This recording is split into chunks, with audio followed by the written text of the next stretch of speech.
కలలో దేవుళ్ళు, దేవతామూర్తులు కనిపిస్తే ఏమి జరుగుతుంది?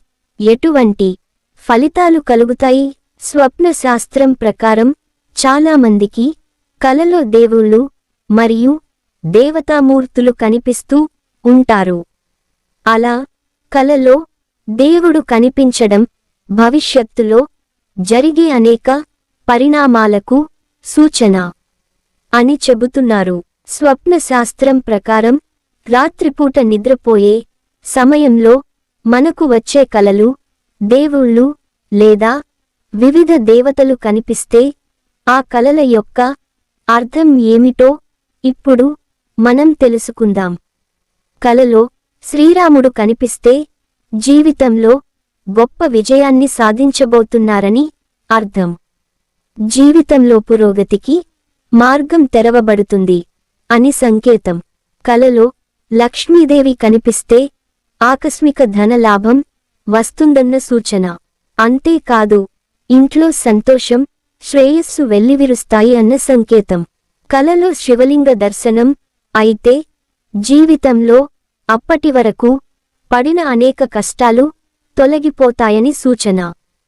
కలలో శివలింగాన్ని చూడడం చాలా శ్రేయస్సును కలిగిస్తుంది. కలలో శివలింగ దర్శనం జీవితంలో మంచి సమయాన్ని తీసుకువస్తుంది. కలలో దుర్గామాత దర్శనం శుభాలను చేకూరుస్తుంది. దుర్గామాత ఎర్ర చీర కట్టుకుని సింహంపై ప్రశాంత వదనంతో కనిపిస్తే అది మీ జీవితంలో శుభ సంకేతాలను తీసుకువస్తుంది.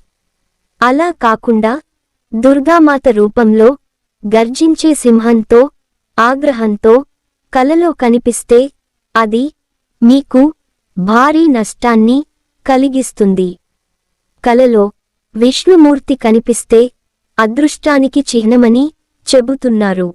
కలలో విష్ణుమూర్తి దర్శనం జీవితంలో విజయానికి మరియు పురోగతికి మార్గాన్ని తెరవబడుతుంది అని చెబుతున్నారు. రాత్రివేళ కలలో సరస్వతీదేవి కనిపిస్తే జీవితంలో వారు విద్యా రంగంలో అపారమైన విజయాన్ని పొందుతారు అన్న సంకేతం. కలలో హనుమాన్ కనిపిస్తే శత్రువులపై విజయం సాధిస్తారు అన్న సంకేతంగా చెబుతున్నారు. కలలో శ్రీకృష్ణుడు కనిపించడం ప్రేమ సంబంధాలను మెరుగుపరుస్తుందని చెబుతున్నారు. కలలో శ్రీకృష్ణుడి దర్శనం ప్రేమలో విజయాన్ని సూచిస్తుంది.